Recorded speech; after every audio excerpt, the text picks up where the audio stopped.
हाय दोस्तों, आज आपके लिए नया टॉपिक लेके आए हम। और वो हमारा टॉपिक है विकृति, डिफॉर्मेटाइजेशन। डिफॉर्मेटाइजेशन हमारी जो है नया चैप्टर से आया है। और इसमें आज हम पढ़ेंगे विकृतियाँ, शरीर में होने वाली विकृतियों के बारे में हम पढ़ेंगे। तो ये बहुत ही इम्पोर्टेंट चैप्टर है हमारे लिए और काफ़ी अच्छा चैप्टर्स है। तो इस चैप्टर के लिए आज हम करेंगे कि हमारे शरीर में किस प्रकार की विकृतियां जो है उत्पन्न होती हैं और कैसे होती हैं। ठीक है, तो क्लास शुरू करने से पहले मैं आप लोगों से एक ही अनुरोध करता हूं कि आप लोग जिस वीडियो को देखते हैं तो इस वीडियो को अपने दोस्तों के साथ भी शेयर कर लें, जिससे कि उनको भी हमारे लिए फ़ायदा मिल सके और वो भी एक सीट क्लियर कर सकें। तो जिन्हें बनना है शिक्षक तो वो करें फिजिकल एजुकेशन गुरु को सब्सक्राइब्स, और फिजिकल एजुकेशन गुरु आपके लिए दिलाएगा एक सीट। और इसी के साथ में आप जितने भी फ्रेंड्स हैं, जैसे ही हमारा वीडियो आपके पास पहुंचता है तो आप एक दूसरे को शेयर ज़रूर कर दें और हमारे चैनल के बारे में बता दें और उन्हें इन्फॉर्मेशन कर दें कि आपके लिए एक बिल्कुल बेहतरीन और बढ़िया जो है नोट्स के साथ में क्लास मिलती है।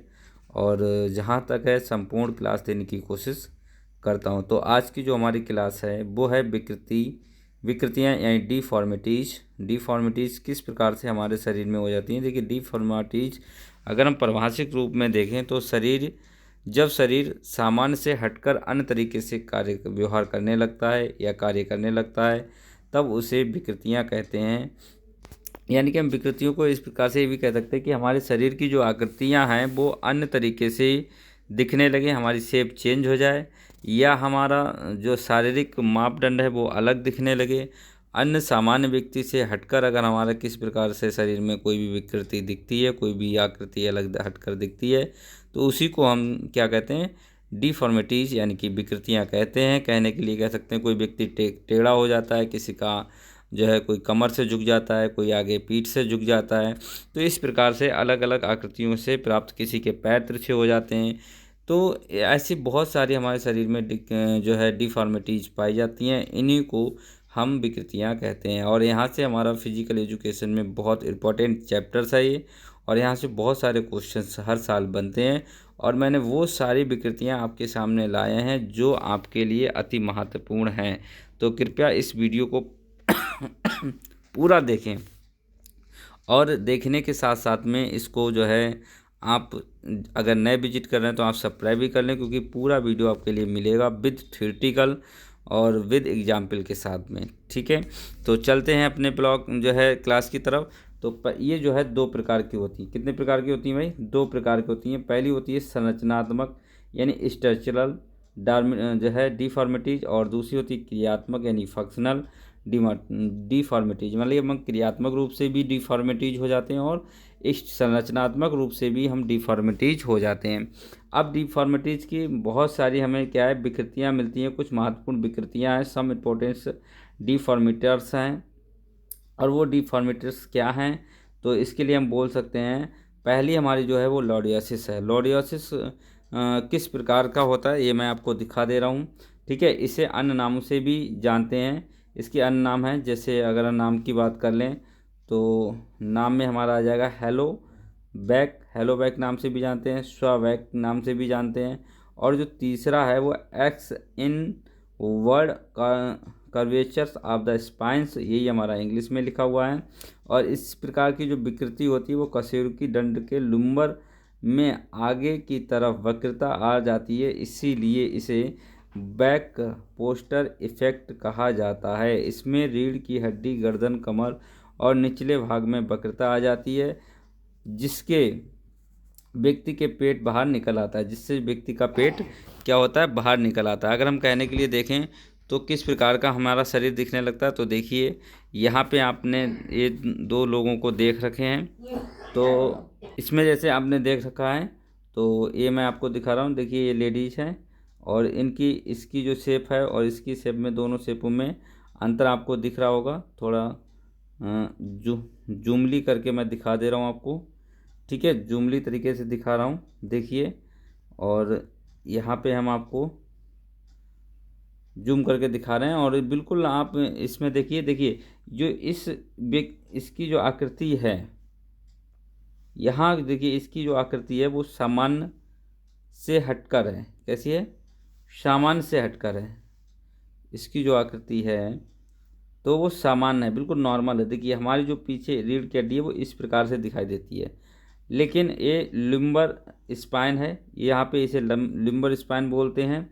तो ये लिम्बर स्पाइन है, ये देखिए इसकी क्या है, बिल्कुल नॉर्मल है।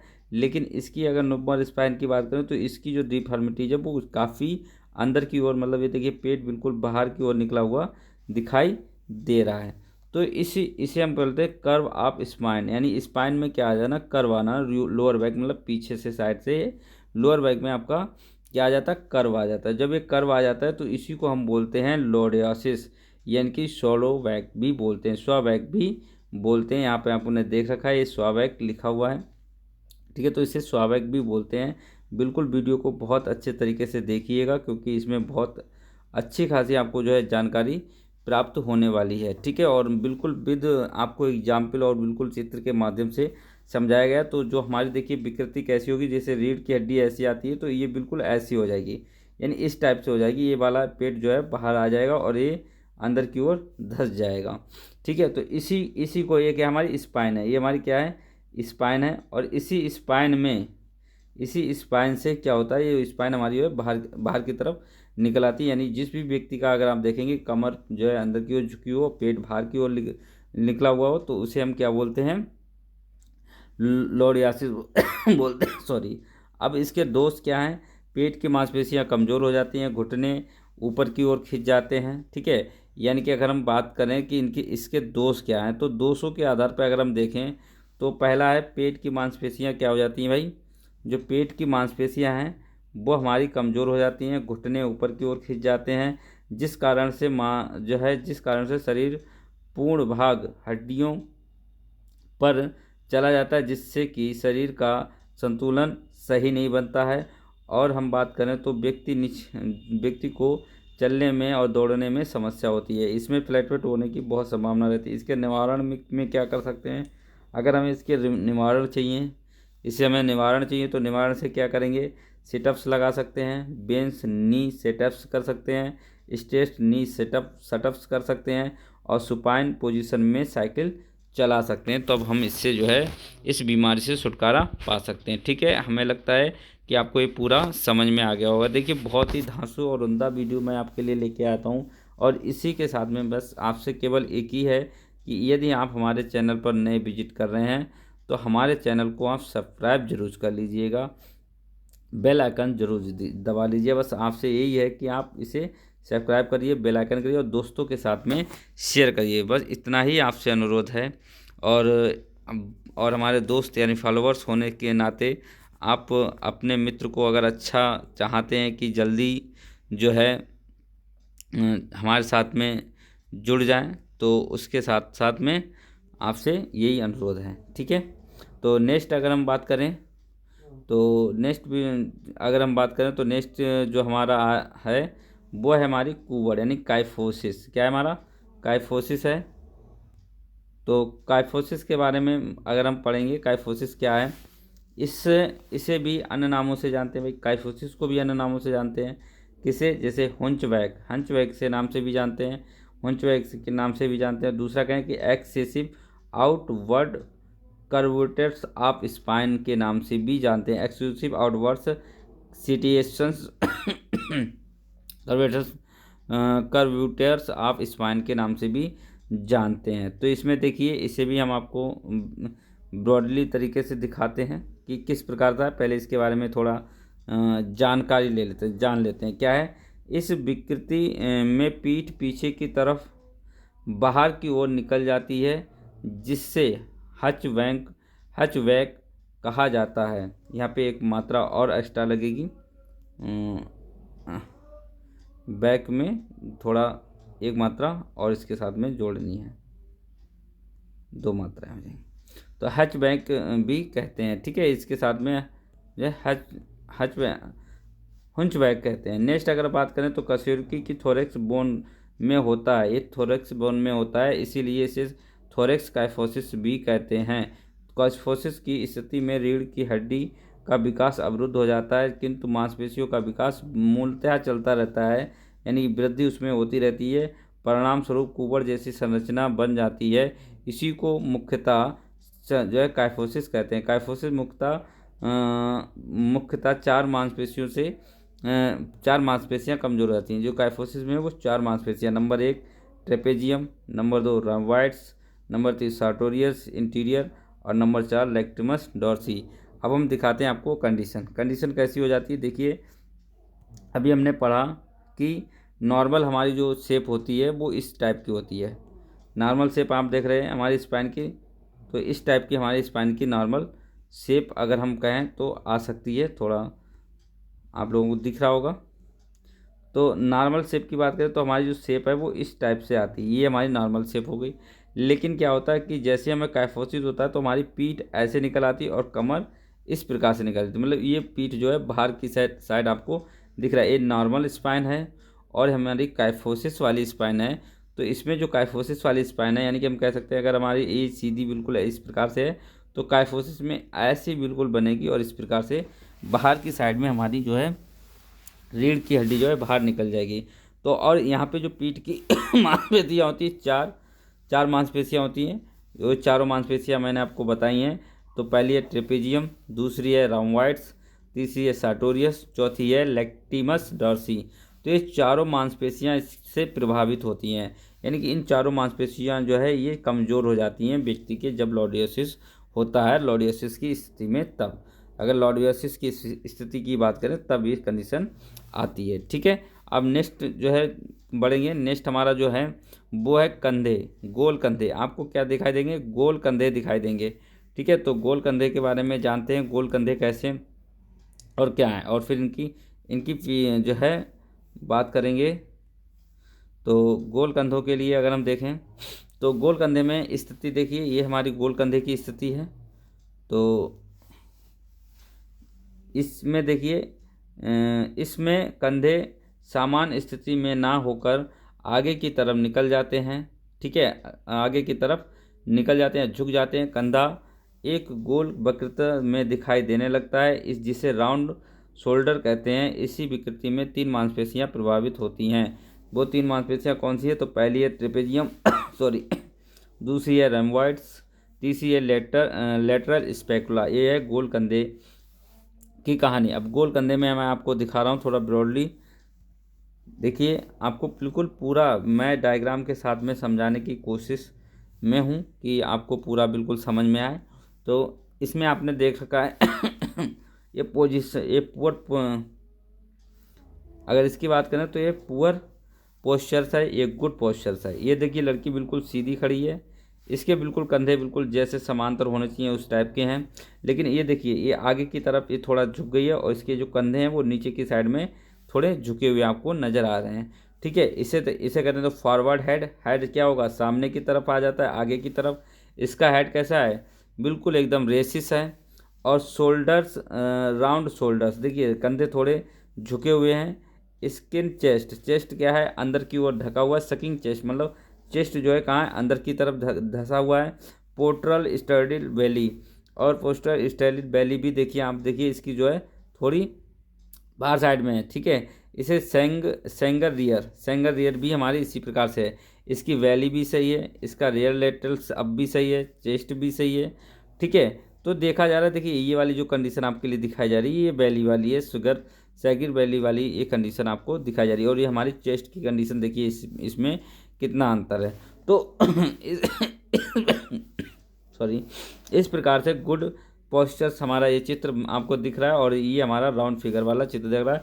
तो इससे आपको बिल्कुल क्लियर पता लग गया होगा कि राउंड फिगर जो है गोल कंधे क्या होते हैं। ठीक है, गोल कंधों के बारे में आपको सही से सटीक जानकारी मिल गई। नेक्स्ट पैराग्राफ की तरफ बढ़ते हैं और नेक्स्ट पैराग्राफ हमारा काइफोसिस की बात करते हैं। बहुत बढ़िया, ये भी देखिए बिल्कुल एक एक आपके लिए मैंने चित्र और डायग्राम के साथ में बिल्कुल इसे रखा है और बहुत ही सिंपली भाषा में समझाने के लिए हमने रखा है। तो इसी के साथ में अगर आपको वीडियो अच्छी लग रही है तो फिजिकल एजुकेशन गुरु के को आप बिल्कुल अभी जो है सेंड करिए, लोगों के में शेयर किए और बताइए। अपने गुरु एजुकेशन के बारे में, फिजिकल गुरु एजुकेशन के बारे में आप बिल्कुल जो है बेनिश्चिंत रहिए। और यहाँ से आपको बहुत अच्छे नोट्स मिलने वाले हैं। और देखिए मैंने अभी तक जितनी भी वीडियो डाली हैं हमारे चैनल पे पड़ी हुई हैं, तो उसमें बिल्कुल कंप्लीट नोट्स हैं। जो भी टॉपिक मैं लेता हूँ बिल्कुल, और वही जानकारी, सटीक जानकारी देने की कोशिश करता हूँ जहाँ से क्वेश्चन बनते हैं। और ये वो क्वेश्चन है जहाँ से क्वेश्चन आपके 100% बनते हैं। 100% यहाँ से क्वेश्चन आपके आने और आने ही हैं। ठीक है, तो बिल्कुल आप वीडियो को देखिए और चैनल को विजिट करिए और दूसरों को भी विजिट कराइए। यही हमारा बस आपसे कहना है। जो भी अगर आपका साथी है, संगी है, और उससे आप बताइए। अगर आपको एक अच्छा शिक्षक, इस बार शिक्षक 2023 में अगर आपको शिक्षक बनना है तो बिल्कुल आप शिक्षक बनेंगे। तो इसके साथ में आपको गुरु फिजिकल एजुकेशन गुरु के साथ में जुड़ना होगा। नेक्स्ट क्वेश्चन के लिए कहते हैं, इसे लेटरल डेविएशंस ऑफ स्पाइन कहा जाता है और इसे स्पाइन एक तरफ झुक जाती है जिसके कारण कंधा भी झुक जाता है। इसे स्क्लोसिस 2 प्रकार का होता है। नंबर सी टाइप्स स्क्लोसिस, इसमें से एक में सी टाइप्स बनता है और एक में एस टाइप का बनता है। देखिए हमने दोनों आपके लिए टाइप बताए हैं, सी और एस दोनों टाइप आपके लिए नीचे मैंने उदाहरण में दे रखे हैं। तो सी टाइप्स का क्या होता है, सी टाइप्स में झुकाव जो है, सॉरी ये जुकाम जो लिखा है ये कट है, ये हमारे में वर्ड नहीं है। ठीक है, ये गलती से लिखा हुआ है। यहाँ झुकाव एक तरफ होता है, इसीलिए इसे सिंगल स्कोलोसिस कहा जाता है।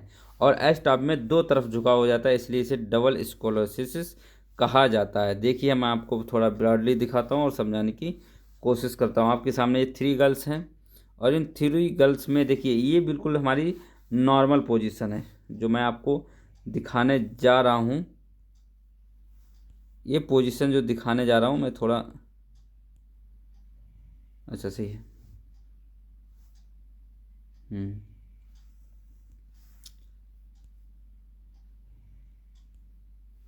तो जो मैं आपके लिए पोजीशन दिखाने जा रहा हूँ, इस पोजीशन को आप देखेंगे ध्यान से। तो ये देखिए, ये जो है ये पोजीशन बिल्कुल नॉर्मल है। ये जो मैं पोजीशन लिख रहा हूँ ये नॉर्मल पोजीशन है, ये नॉर्मल है। ये देखिए नॉर्मल स्पाइन है। ठीक है, सॉरी मैंने थोड़ा मिस्टेक किया है, कोई बात नहीं, मैं लिखता हूँ। ये जो हमारी शेप है ये नॉर्मल स्पाइन है। जिस प्रकार की हमारी जो है, एक मैंने सी टाइप बताया था, एक हमने आपको एस टाइप बताया था। मतलब जो अगर हम सीधे अगर खड़े होंगे तो बिल्कुल जो है हमारी इस प्रकार की नॉर्मल जो स्पाइन आपको ऐसे दिखने के लिए मिली होगी। ठीक है, तो ये नॉर्मल है। ये सामने से देखा जाए तो ये भी हमारी नॉर्मल में ही है। ठीक है, ये दोनों तरफ से जो जो आकृतियाँ हैं बिल्कुल नॉर्मल में है। लेकिन ये जो आकृति है वो हमारी स्कोलोसिस है। देखिए ये देखिए ऐसे बिल्कुल एस जैसी संरचना बना रही है। मतलब एक तो अगर हम कहें तो ऐसे बिल्कुल सी की तरह से संरचना बनाएगी, और ये जो है बिल्कुल एस की तरह से 2 जगह से बिल्कुल झुकी हुई है। तो इसीलिए इसे 2 प्रकार से जो है कहते हैं। और यहाँ पे सी टाइप का कर्व नहीं है। अगर सी टाइप का होता तो मैं वो भी दिखा देता। तो एक में बिल्कुल सी टाइप का ऐसे कर्व आपको दिखाई देगा, और इसमें देखिए आपको एस टाइप का जो है कर्व दिखाई दे रहा है स्पाइन में। ठीक है, इसी के साथ में जो है नेक्स्ट बढ़ते हैं नेक्स्ट की तरफ। और नेक्स्ट हमारा है कठोर स्पाइन। ठीक है, तो इसमें भी देखते हैं क्या है भाई, किस प्रकार का स्पाइन है, इसके बारे में पढ़ते हैं। तो देखते हैं, तो है कठोर स्पाइन यानी कि रिज स्पाइन की बात करते हैं। यह विकृति मांसपेशियों के विकार किसके लिए होती है, मांसपेशियों के विकार के कारण उत्पन्न होती है। इसमें स्पाइन कार्ड में पाई जो है जाने वाली है, और डिस्क में उपस्थित तरल पदार्थ सूखा हो जाता है, जिसके कारण स्पाइन की लचकता है वो समाप्त हो जाती है। मतलब इसमें लचकपन बिल्कुल समाप्त हो जाती है। आप चित्र के माध्यम से देख सकते हैं हमारा शरीर कैसे दिखने लगता है। देखिए ये बिल्कुल अकड़ा हुआ आपको दिख रहा है। देखिए ये बच्चे का शरीर देखिए, बिल्कुल हाथ पैर देखिए इसके बिल्कुल अकड़े से हैं, जो कि जोड़ों में बिल्कुल क्या है, बिल्कुल जो है आपकी स्पाइन में बिल्कुल अकड़न आ जाती है। मगर अगर वो तिरछी है, देखिए इसमें स्पाइन हमारी कैसी दिख रही है, ये बिल्कुल तिरछी है ऐसी। पहले वाले में ये बिल्कुल स्पाइन तिरछी है। मैं थोड़ा इसे इरेज करके फिर बताता हूँ। देखिए इसमें जो स्पाइन है देखिए इसकी इस प्रकार से झुकी हुई है, इस प्रकार से झुकी हुई है। इसमें और भी ज़्यादा इसकी स्पाइन ऐसे झुकी हुई है, ऐसे ऐसे बिल्कुल जो है अगर कहा जाए तो इसमें और भी इस टाइप से जो है ये जो है बिल्कुल देखिए अंदर की ओर ऐसे, बाहर की ओर ऐसे झुकी हुई है, ऐसे बिल्कुल ऐसे बाहर की ओर झुकी हुई है। इसमें देखिए आधी इधर आधी ऐसे ऐसे, और भी बिल्कुल अकड़ी हुई है। कैसी है? अकड़ी हुई है। इसमें इस प्रकार से अकड़ गई, इसमें इस प्रकार से अकड़ गई, और इसमें इस प्रकार से अकड़ गई। हमारी स्पाइन इस प्रकार से अकड़ी हुई है, ये दोनों में स्पाइन इस प्रकार से अकड़ी हुई है, तो इसे हम बोलते हैं रिज, कठोर स्पाइन। ठीक है, नेक्स्ट पैराग्राफ की ओर बढ़ेंगे और नेक्स्ट पैराग्राफ में आते हैं। इसमें हमारा क्या है? धनुष। भाई धनुष तो सबने ही सुना है, धनुष राम को याद कर लें तो धनुष याद आ जाएगा। एकल टेनु वेनम, सॉरी यहाँ पे टेनु वेनम नहीं होगा, जेनु वेनम होगा। यहाँ पे टी नहीं होगा, यहाँ पे जे होगा। ये गलती से टी बन गया है तो यहाँ पे हम बना देंगे जे। तो ये टाइपराइटर ने हमारे थोड़ा जल्दबाजी में, भाई हमारा टाइपराइटर बड़ा जल्दबाजी रहता है, इसलिए यहाँ टेनु वेनम लिख दिया जेनु वेनम की। तो ये जे है, आप लोग समझ गए होंगे, मैं बोल भी रहा हूँ मुझसे। ठीक है, तो ये टाइपराइटर की मिस्टेक है भाई थोड़ी, तो उसके साथ में कोई बात नहीं। नेक्स्ट करते हैं। इसका अर्थ होता है धनुष। इसका अर्थ होता है धनुष पैर का आकार धनुष के समान हो जाता है। मतलब जो पैरों का आकार है वो धनुष का अर्थ होता है पैरों का आकार धनुष के समान हो जाता है। इसका जो अर्थ होता है, यानी कि अर्थ मतलब किसका? धनुष का। अर्थात पैर का जो आकार है वो धनुष के आकार का हो जाता है। इसके जन्मजात होने की संभावना अधिक होती है। इसमें दोनों घुटने एक दूसरे से दूर होकर दाएं तथा बाएं फैल जाते हैं। विकृति की बैड लेग भी कहा जाता है। इसे क्या है? बैड लेग भी कहा जाता है। कम उम्र के बच्चों में सामान्य समस्या अधिक पाई जाती है। इसका कारण होता है कुपोषण या कैल्शियम या फास्फोरस की कमी का होना। अब देखिए मैं आपको यहाँ पे दिखाता हूँ, अब आप हमारे साथ में देखेंगे। ये एक महिला है, ठीक है। अब इस जो महिला है इसके पैर देखिए कैसे हैं। अभी मैं दिखा रहा हूँ आपको, आप देख रहे होंगे इसके जो पैर हैं।